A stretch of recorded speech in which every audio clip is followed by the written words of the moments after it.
लड़कियां साइकिल और बाइक चलाते समय काफ़ी ज़्यादा अट्रैक्टिव दिखती है, जिसके कारण रोड पर काफ़ी ज़्यादा एक्सीडेंट होते हैं। इसलिए लड़कियों के ड्राइव करने पर उत्तर कोरिया ने बैन लगा दिया। इस वीडियो में बात करेंगे नॉर्थ कोरिया के ऐसे ही क्रेजी नियमों और कानूनों की, जिसे जान के आपका सिर चकरा जाएगा। सोने की सजा।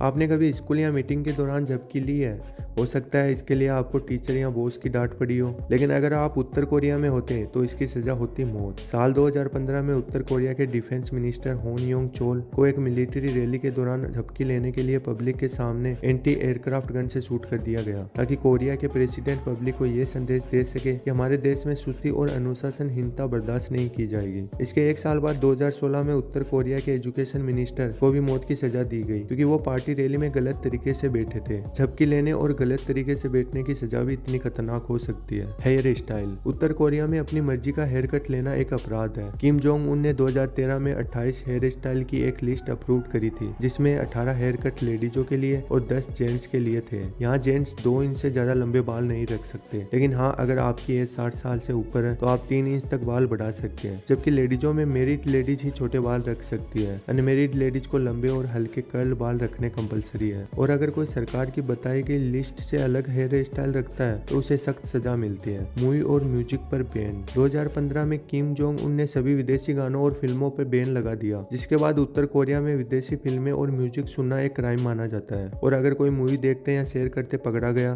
तो इसकी सजा इस बात पर डिपेंड करती है कि मूवी किस देश की है। फॉर एग्जाम्पल, आपने अमेरिकी मूवी देखी तो आपको फांसी, और इंडियन मूवी देखी तो आपको उम्र कैद हो सकती है। सोचिए, सिर्फ मूवी और म्यूजिक देखने पर ही इतनी कड़ी सजा मिलती है। इंटरनेट।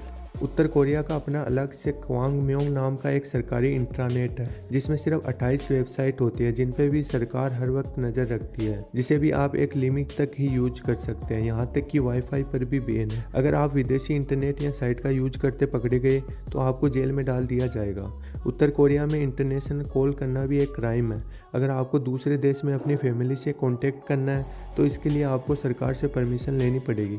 2007 में एक व्यक्ति ने बिना परमिशन इंटरनेशनल कॉल करी, जिसके बाद वहां की सरकार ने उसे भी पब्लिक के सामने मौत के घाट उतार दिया।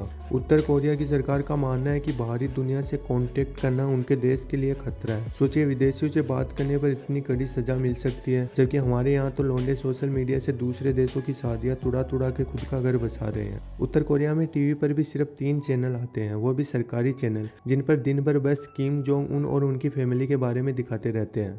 और सिर्फ टीवी पर ही नहीं, उत्तर कोरिया में हर घर और ऑफिसों में किम जोंग उन और उनके परिवार की फोटो लगाना अनिवार्य है। साथ ही इन तस्वीरों की देखरेख और साफ सफाई रखना भी कंपलसरी है।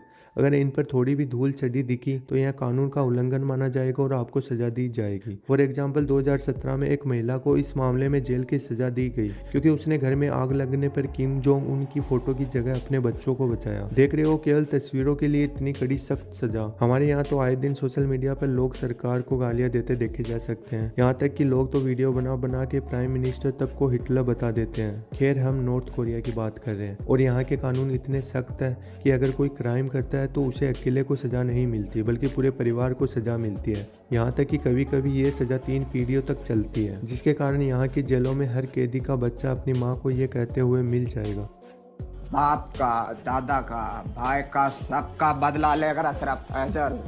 अलग कैलेंडर सिस्टम।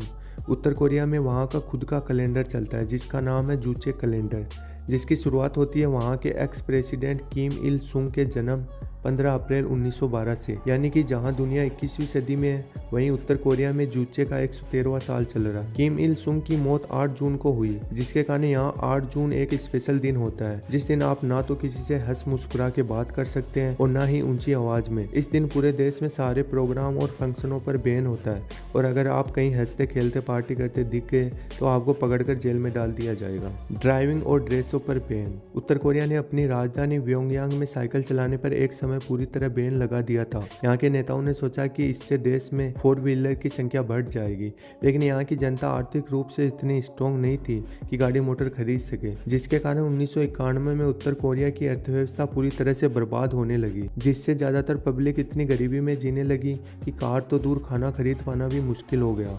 1992 में इस बैन को हटा दिया गया, लेकिन 1995 में महिलाओं पर साइकिल चलाने पर बैन लगा दिया गया। सरकार का मानना था कि महिलाएं साइकिल चलाते समय ज्यादा अट्रैक्टिव दिखती है और साथ ही बायोलॉजिकली वो ट्रैफिक को संभाल नहीं सकती, जिसके कारण एक्सीडेंट हो सकते हैं। इसी कारण उत्तर कोरिया में महिलाओं के ड्राइविंग करने पर भी बैन है। क्या सच में लड़कियां ढंग से ड्राइव नहीं कर सकती? ड्राइविंग के साथ साथ उत्तर कोरिया में जींस पहनने पर भी बैन है। 2020 में किम जोंग उन ने वेस्टर्न कल्चर के प्रभावों से देश को बचाने के लिए जींस पहनने पर पूरी तरह से रोक लगा दी थी। यहाँ तक कि पब्लिक को अमेरिका और वेस्टर्न कल्चर को उत्तर कोरिया के दुश्मन के रूप में दिखाया जाता है। और अगर फिर भी कोई महिला जींस या वेस्टर्न कल्चर पहने पकड़ी जाती है तो उसे उत्तर कोरिया की एक एजेंसी पेट्रियोटिक यूथ लीग, जो लोगों पर नजर रखती है, के द्वारा पकड़ा जाता है और जबरदस्ती एक लेटर लिखाया जाता है जिसमें लड़की को अपना जुर्म कबूलना होता है। उसके बाद उसे सजा दी जाती है जिसमें जेल भी हो सकती है। साथ ही उसके नाम, पते और काम करने की जगह को पब्लिक लाउड स्पीकर पर अनाउंस करके उसे बेइज्जत किया जाता है। एक ड्रेस पहनने के लिए इतना शर्मिंदा होना पड़ता है, जबकि हमारे यहाँ तो पब्लिक के बीच में बहुत बार ऐसा कुछ देखा जाता है जिसे देख हम खुद शर्मा जाते हैं। खैर, ये थे उत्तर कोरिया के कुछ अजीबोगरीब फैक्ट्स। इस वीडियो के बाकी पार्ट्स भी इस चैनल पर जल्द अपलोड करूंगा, जिन्हें देखने के लिए चैनल को सब्सक्राइब करना ना भूलें।